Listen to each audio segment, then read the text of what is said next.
Le mensonge à la chair. Prêcher et mentir le peuple de Dieu. Oh, je suis allé prêcher quelque part, il y a eu 10 paralytiques qui ont marché. Personne n'a marché. Oh, nous sommes à 100 000 personnes dans l'église, vous avez 10 000 chaises. Bamemanaka. Comment nous, aujourd'hui les chrétiens, on devient des menteurs, même du nombre de fidèles. Nous étions à 100 000. Ton église ne peut contenir que 6 000 places. On regarde la taille de l'église et le stade des martyrs et Kokanité. Mais vous êtes à 100 000. Comment? La chair, le feu étranger. On pense que les gens se convertissent parce qu'on est nombreux à l'église. On se convertit parce qu'il y a la parole et la présence de Dieu. Ce n'est pas la foule qui convertit, c'est la parole et le Saint-Esprit qui convertit. Donne-moi l'amen, hein? Arrêtez de mentir à la chair. À la chair, on dit la vérité et on prêche la vérité. Si tu n'as rien à dire, ne dis rien. Reste seulement dans la Bible.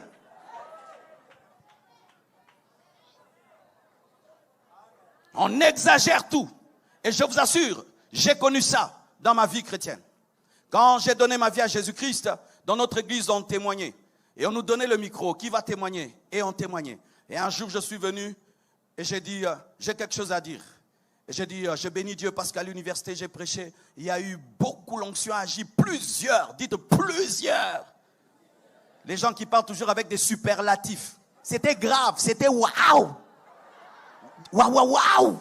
Toi, tu ne dis jamais rien simplement. Comment était le culte d'aujourd'hui? Extraordinairement, extraordinairement. Donc, pourquoi tu ne dis jamais les choses simplement? Et puis, j'ai exagéré dans mon témoignage. Je finis de témoigner, je vais m'asseoir en bas. Dieu me dit, menteur. Je dis, menteur. Je dis, Mais j'ai témoigné, oui, tu as ajouté. Il n'y avait que 3 personnes qui ont été baptisées du Saint-Esprit. Pourquoi tu n'as pas dit 3? Tu as dit plusieurs pour donner l'impression que c'était 100. Dieu juge les intentions. Frères et sœurs.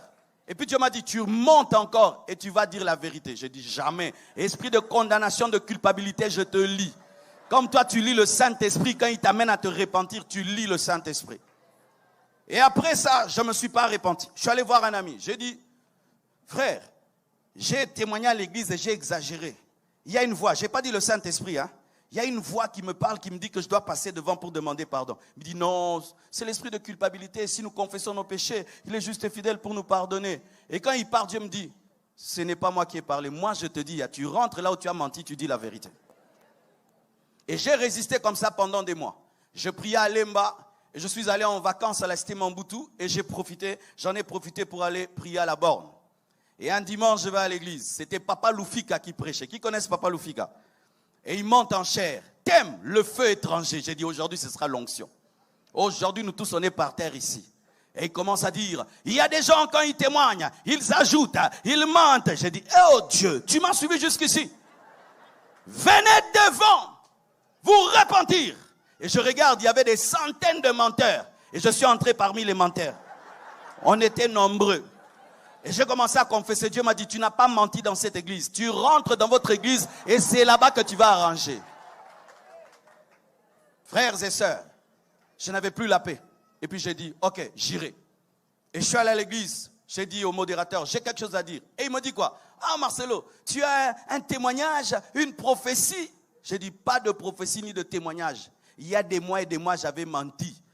J'ai dit, Marcelo, tu as menti sur quoi? J'ai dit que Dieu m'avait utilisé puissamment, mais c'était seulement 3 personnes. Oh, mais c'est pas grave. Plusieurs mentent ici, plusieurs mentent que les aveugles ont vu, n'ont pas vu. Pourquoi tu veux te déranger comme ça? Frère, quand Dieu veut te travailler, n'écoute personne. Et Dieu me dit, malgré ça, tu vas demander pardon.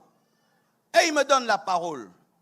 Je rappelle à l'église, et quand j'ai demandé pardon, tous ceux qui me respectaient ont arrêté de me respecter. Ils me disaient, merci, nous n'aurait pas ça. Frère, heureusement que moi je m'asseyais devant, parce que si c'était derrière, ça allait être très loin.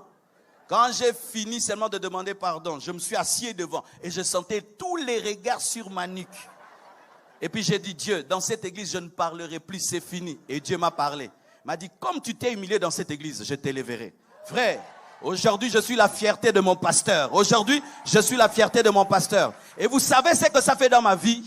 Je veille quand je parle à la chair de dire la vérité. Pourquoi?